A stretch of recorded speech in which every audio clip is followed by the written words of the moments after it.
Oi gente, tudo bem com vocês? É muito comum a gente utilizar o termo raças para tratar de animais. E essa é uma classificação biológica válida. Mas enquanto a nós humanos, será mesmo que existem raças humanas? Seria esse termo raças humanas um termo preconceituoso e segregador? Será que a gente tem tantas diferenças genéticas a ponto de ter essa subdivisão em raças? No vídeo de hoje nós vamos falar sobre racismo, ciência e genética. Meu nome é Thaís Magalhães e mais uma vez sejam muito bem-vindos para mais um vídeo aqui neste canal.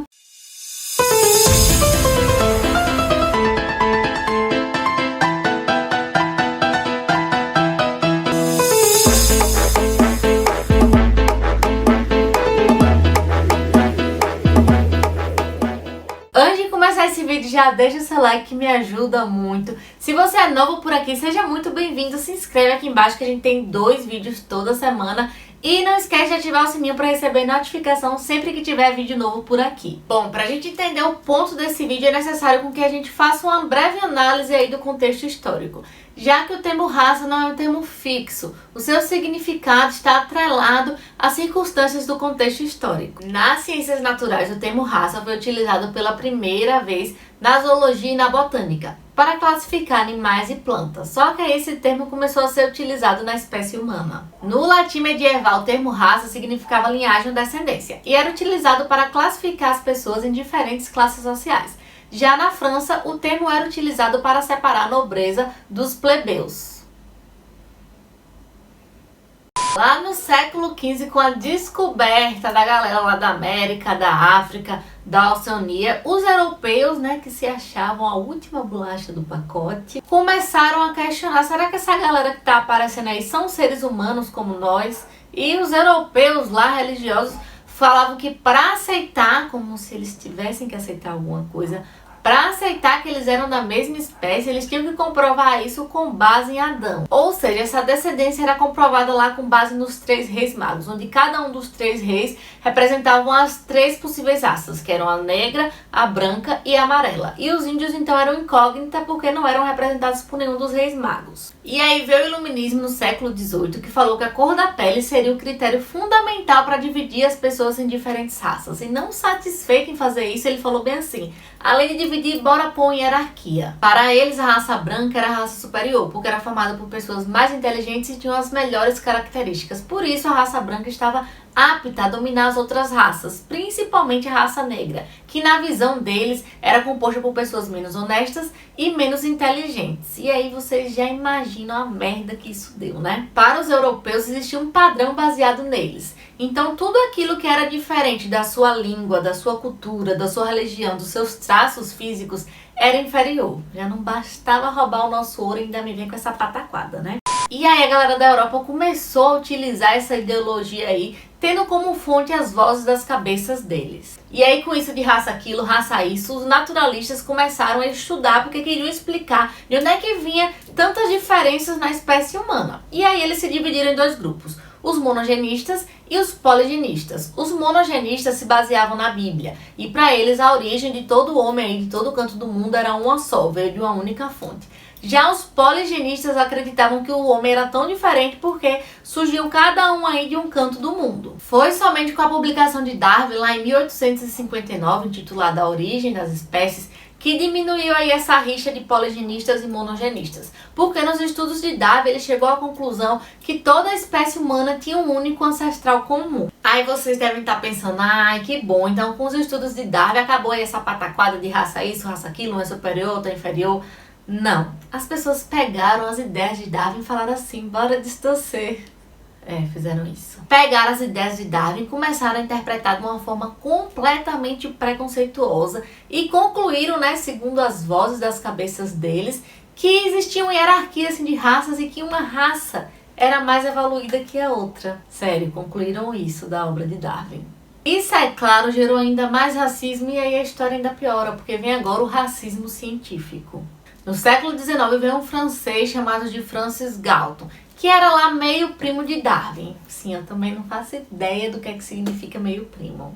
Esse Galton aí foi quem fundou a eugenia, que é uma ciência, bota aqui ênfase nas minhas aspas, que se dedicava ao estudo do aperfeiçoamento do homem. Essa palavra eugenia vem lá da Grécia, que significa bem-nascido ou bom em sua origem, porque lá na Grécia, né, quando nasciam os bebês, eles analisavam assim, se tivesse algum bebê com alguma coisa que eles não consideravam normal para eles jogavam o bebê de cima do penhasco. Sim, minha gente, essa foi minha cara aqui ao fazer esse roteiro, não foi fácil não. E aí foi esse Galton que pegou as ideias lá do primo dele, Charles Darwin, e falou assim, ó, pera aí, vou distorcer. Ele era fissurado na beleza e ele acreditava na seleção natural.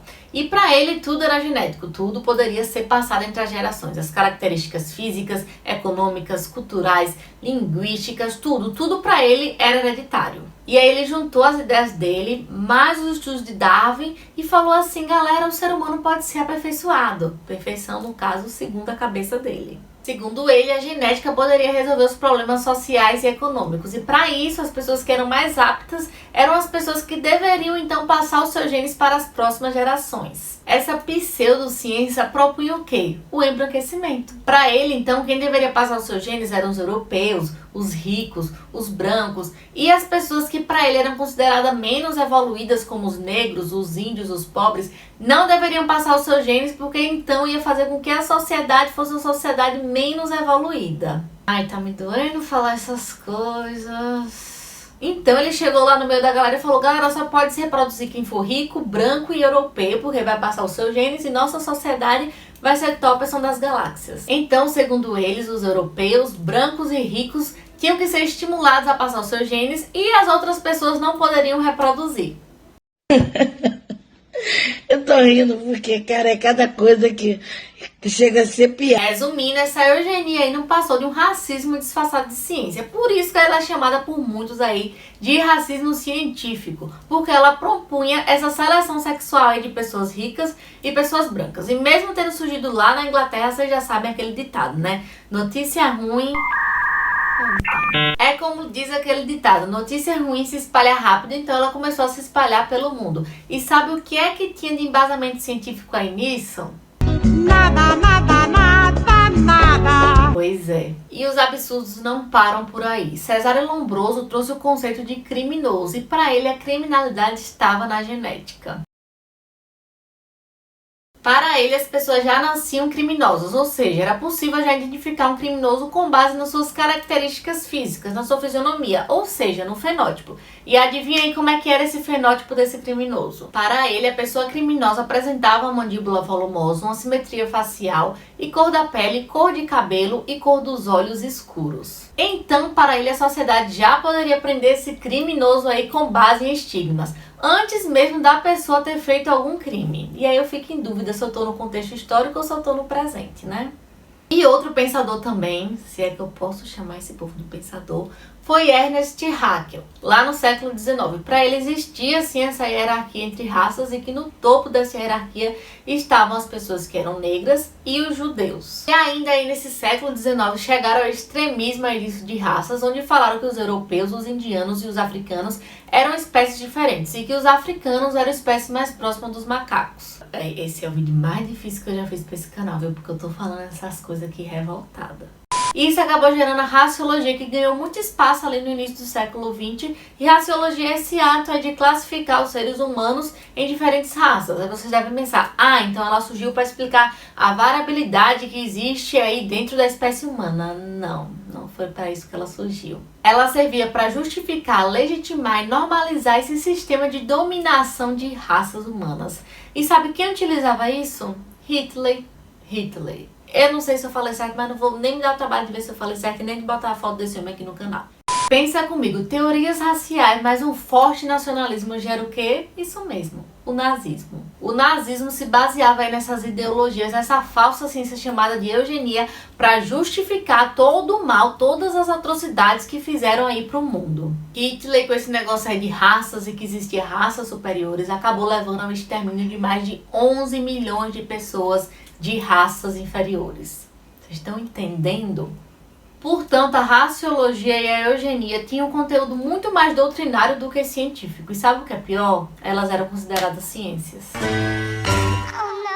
E a junção da raciologia mais a eugenia, que utiliza a cor da pele para dizer que pessoas são superiores do que outras, é que leva ao racismo. Segundo o professor Dr. Kabengele Munanga da USP, o conceito de racismo surgiu lá por volta de 1920, mas já recebeu diferentes definições que nem sempre dizem a mesma coisa. O racismo seria teoricamente uma ideologia essencialista que faz essa divisão aí de pessoas em diferentes raças, e essas raças são hierarquizadas por causa da sua cultura, do seu intelecto, entre outras coisas. Para o racista, uma raça diferente da dele não é um grupo de pessoas que tem comportamentos, religiões, culturas diferentes da dele. Não, é um grupo que tem várias coisas diferentes da dele e que na cabecinha dele é inferior ao grupo dele. Ou seja, o racismo é essa tendência que insiste em considerar que as características morais e intelectuais de um dado grupo são consequências diretas de suas características biológicas e físicas. Falando agora aqui um pouco do Brasil, em 1888 teve o fim da escravidão, mas junto com ela veio a eugenia e o racionalismo aqui pro Brasil.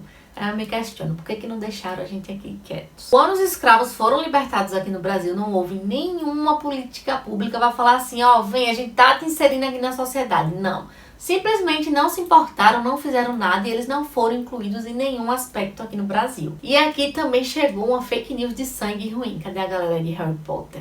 Falando que existia um sangue, que quem tinha era mais propenso a ser uma pessoa ruim para a sociedade, para ser uma pessoa bandida, enfim. Aí veio o Gobineau, que era outra aí que defendia aí essa supremacia da raça branca, e falou assim que pior do que pessoas que não eram brancas eram pessoas mestiças. E aí que veio essa ideia de sangue ruim. Ele falou que a mistura entre raças ia acabar levando uma degeneração da espécie humana, porque para ele os mestiços iam chegar no momento que iam se tornar estéril. Não sei de onde foi que ele tirou isso. E aí, não satisfeito de ficar espalhando essas fake news, né, que chegavam aqui no Brasil, ele falou, não, vou pro Brasil para fazer duas coisas. A primeira, para ficar falando mal da gente. E olha que naquela época a gente nem tem o governo que a gente tem hoje, né? Chegou aqui e ficou falando que o nosso sangue era misturado, que o nosso sangue era viciado, que brasileiro não prestava. E chegou aqui também para espalhar a segunda fake news, falando que o Brasil não ia para frente, que o Brasil vivia na miséria por causa dessa mistura aí entre raças. Mas em nenhum momento ele citou, né, que talvez o Brasil estivesse na miséria porque roubaram nosso ouro.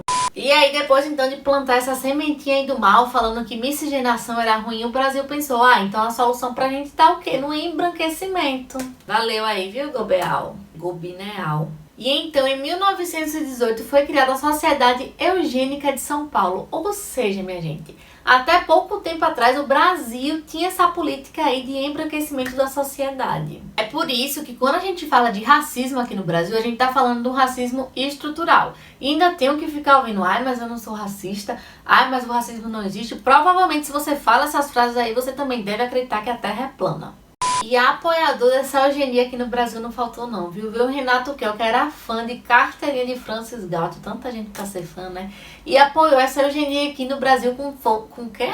Eu esqueci qual é o ditado, mas apoiou assim com toda a força essa eugenia aqui no Brasil. Veio Raimundo Nina Rodrigues para falar que os indígenas e os negros tinham um caráter e uma moral mais frágil do que os brancos. E veio João Batista Lacerda para falar que em um século, ou seja, 3 gerações, o Brasil seria branco.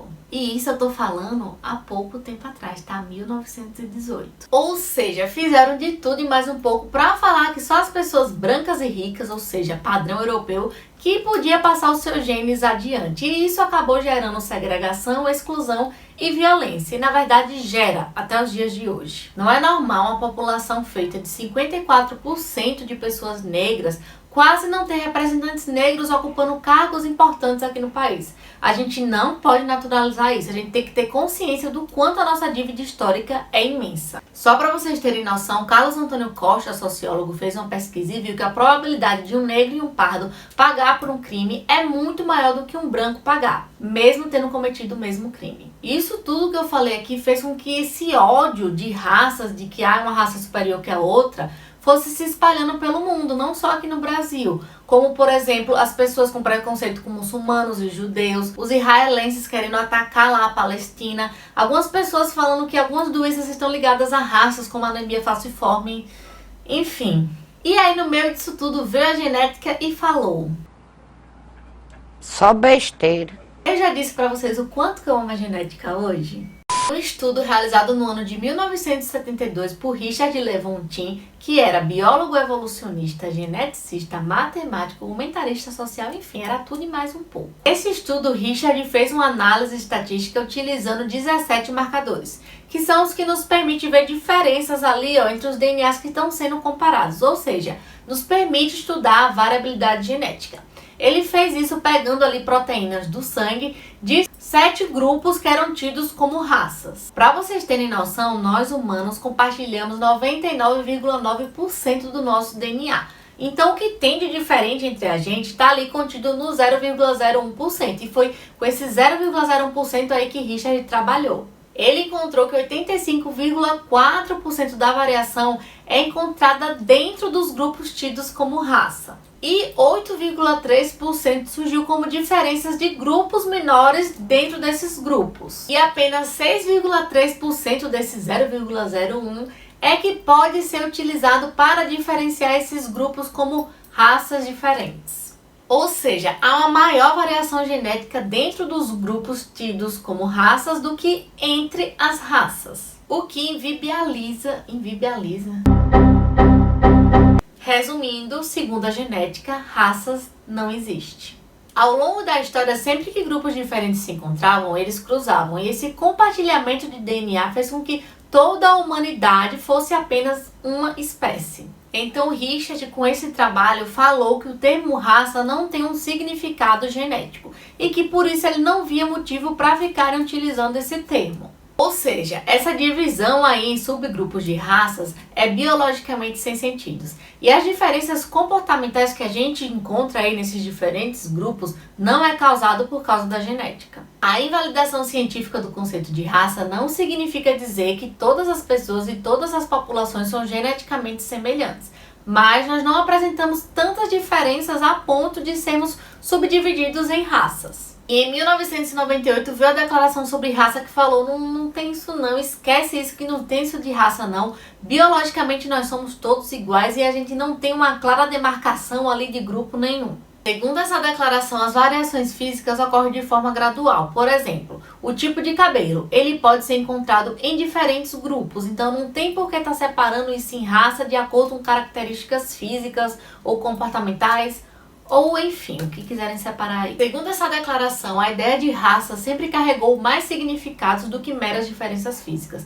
Até porque na espécie humana essas diferenças físicas não têm significado algum, a não ser o que a sociedade coloca aí nessas diferenças físicas. E essa declaração ainda traz que esse termo raça só ganhou força por causa de quem? Dos nazistas, do povo que queria escravizar, dos eugenistas. Só essa galera aí que eu já citei no vídeo. E a gente já sabe que essa galera utilizava esse conceito aí para gerar mais preconceito e para justificar as atrocidades aí que foram cometidas por ele durante todo o contexto histórico e que vem sendo cometido também. Resumindo, existem sim diferenças ali no nosso DNA, mais especificamente ali nos nossos genes, que é o que nos torna únicos.